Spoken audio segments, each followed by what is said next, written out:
One of the gifts we are given in a circle of trust is a chance to see how abnormal violence is. Here, surrounded by ground rules that help us relate to others in life-giving ways, we experience our innate capacity to honor, not violate, the identity and integrity of every human being, including ourselves. As we create a safe space for each other's soul, we discover what it means to live nonviolently, and we develop a vision of how we might live that way in daily life.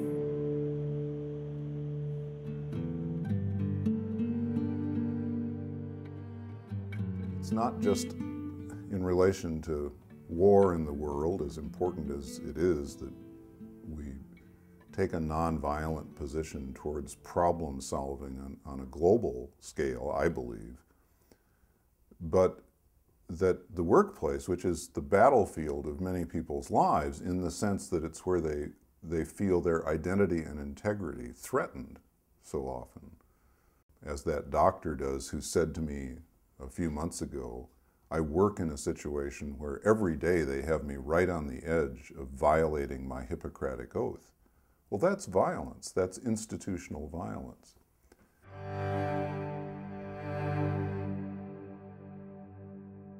That we understand that violence isn't something we do only with bombs and bullets or with punches and kicks, but we do it institutionally, we do it verbally, we do it in our relationships to each other.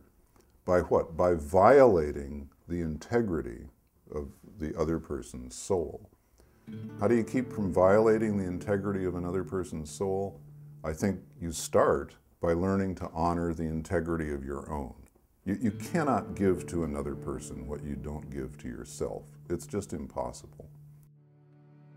Nonviolence means a commitment to act in every situation in ways that honor the soul.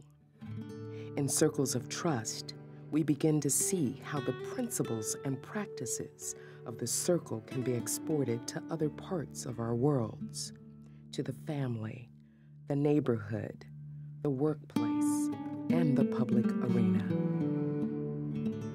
Very concretely, with some of our teachers, for example, they report that having learned in circles of trust a nonviolent way of receiving ideas that they disagree with, where normally they would have run at that idea or at the person holding that idea with their own opinion and created a head-on collision, which is our normal model of how we're supposed to engage and change.